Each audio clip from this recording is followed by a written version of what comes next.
Media ने बढ़ा चढ़ा करके लिखा।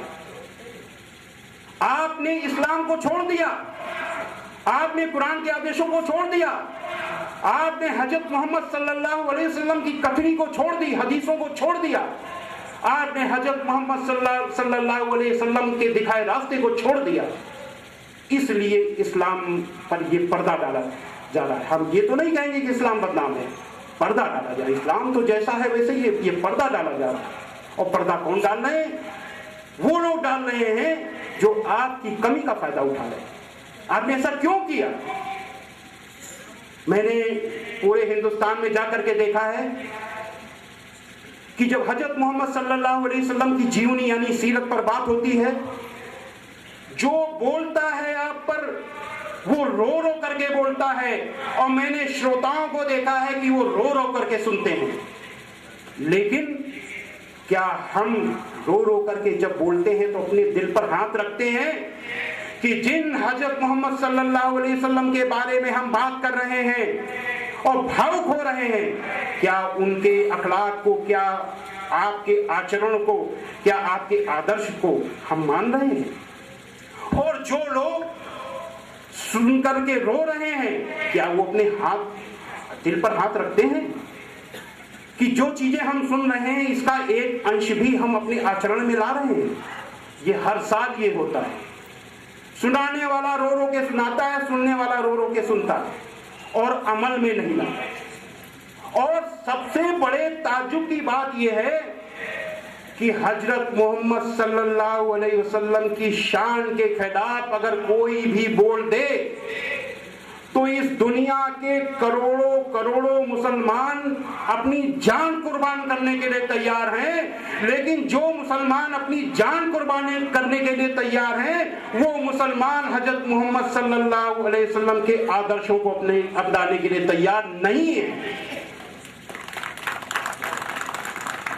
जिस दिन हम उन आदर्शों को अपना लेंगे उस दिन सारी समस्या खत्म हो जाएगी। ये इस्लामिक आतंकवाद, ये नाम फुर्र हो जाएगा, ये शब्द झूठा हो जाएगा, लेकिन उसको मानने की जरूरत है। एक बहुत ही भावुक कौम है मुसलमान, बहुत ही भावुक कौम। ये जो भी काम करती भावना में आके करती है। बहुत ही अच्छे लोग हैं, बहुत जितने क्यों अच्छे लोग हैं? क्योंकि इस्लाम का सर्वोच्च जो वो है दर्जा वो इंसानियत है। तो निश्चित रूप से उस दर्जे की वजह से सर्वोच्च इंसानियत है मुसलमानों में। लेकिन क्या है, एक वो कमी समझिए, अच्छाई समझिए, भावुक बहुत जल्दी भावुक होते हैं, बहुत जल्दी भावुकता में आ जाते हैं। और भावुकता में आ जाने की वजह से ही अपने विवेक को खो देते हैं। जब आप भावुक होते हैं तो कहा गया सब्र करने वालों के साथ रहना है। सब्र करने की जरूरत है, चीज को तौलने की जरूरत है कि क्या अच्छा है क्या बुरा, तुरंत रिएक्ट करने की जरूरत नहीं है। तो भावुकता में आकर के, जज्बात में आकर के तुरंत रिएक्ट हो जाते हैं, और रिएक्ट होने की वजह से वो अच्छे के बजाय गलत काम कर बैठते हैं। ये और भावुकता की वजह से ही अगर किसी ने गलत किया, दुनिया में सबसे बड़ी बंधुत्व की भावना अगर किसी में है तो मुसलमान भाइयों में, ये बहुत अच्छी चीज है। लेकिन इसका एक नकारात्मक पहलू भी है। अगर चेचन्या में अगर कोई मुसलमान के ऊपर अत्याचार होता है तो हिंदुस्तान का मुसलमान दुखी होता है। इससे अच्छी चीज कोई हो नहीं सकती। क्यों? क्योंकि अगर हम मनुष्य हैं तो एक मनुष्य के ऊपर जो कष्ट हो रहा है उस पर हमको दुखी होना चाहिए। ये जो धर्म बंधुत्व भावना है ये बेजोड़ है मुसलमानों में, और ये सब में होनी चाहिए। लेकिन इसका एक थोड़ा सा नकारात्मक पहलू है। वो नकारात्मक पहलू क्या है कि अगर हम कोई मुसलमान भाई देख रहा है, सब में नहीं है, कुछ में है, अगर वो गलती कर रहा है तो आंख बंद कर लेता है कि वो मुसलमान। हम उसको बचाने की कोशिश करते हैं किसी न किसी बहाने से। लेकिन जो आदमी इस्लाम के, जो इंसान, हम उसको इंसान कहेंगे, मुसलमान नहीं कहेंगे, जो इंसान इस्लाम के वसूलों को तोड़ रहा है उसको बचाने की जरूरत नहीं है, क्योंकि मुसलमान नहीं है। बचाने की जरूरत है इस्लाम के वसूलों को, बचाने की जरूरत है इस्लाम के सिद्धांतों को, बचाने की जरूरत है इस्लाम की इंसानियत को, बचाने की जरूरत है हजरत मोहम्मद सल्लल्लाहु अलैहि वसल्लम के दिखाए गए रास्ते को, इसको बचाने की जरूरत है।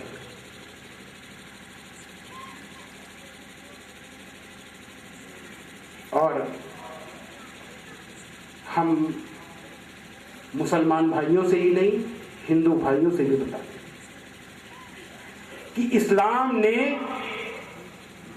दुनिया में ताकत से जीत हासिल नहीं की, इस्लाम ने दुनिया में तलवार से जीत हासिल नहीं की, इस्लाम ने दुनिया में अपनी सच्चाई और अच्छाई से जीत हासिल की। आज उसी सच्चाई और अच्छाई की जरूरत है। वो सच्चाई और अच्छाई मुसलमानों के अखलाक में दिखाई देनी चाहिए, और जिस दिन ये सच्चाई और अच्छाई दिखाई दे जाएगी, उस दिन आप दुनिया को बदल दोगे। ये हमारे हिंदू भाई बैठे हुए इन सबके बीच बिना किसी हिचक के हम बता रहे हैं, पूरी दुनिया को हम बता रहे हैं कि दुनिया में परिवर्तन लाने की सबसे बड़ी क्षमता अगर किसी में है तो मुस्लिम समाज में, इससे बड़ी क्षमता किसी में नहीं है। ये हिंदुस्तान को ही नहीं पूरी दुनिया को बदल सकता है, लेकिन इस अपनी क्षमता को अगर जान ले, अगर इस्लाम के वसूलों को पर चलने लगे, कुरान पर चलने लगे, हजरत मोहम्मद सल्लल्लाहु अलैहि वसल्लम के दिखाए रास्ते पर चलने लगे, तो दुनिया को ये यहीं पर दुनिया को स्वर्ग बना सकता है। जन्नत तो नहीं कहेंगे, स्वर्ग बना सकता है। और अंत में हम ये कहेंगे कि ईश्वर ने इंसानियत को बचाने की सबसे बड़ी जिम्मेदारी सौंपी है मुसलमान को। क्यों? क्योंकि इस्लाम के हिसाब से ही नहीं, सनातन वैदिक धर्म के हिसाब से भी दुनिया का सबसे पहला धर्म इंसानियत, सबसे पहला धर्म इंसानियत है। मैंने बताया अगर आप इंसान नहीं है तो आप जो है फिर कोई न हिंदू हो सकते हैं न मुसलमान हो सकते हैं, कुछ तो पशु हैं।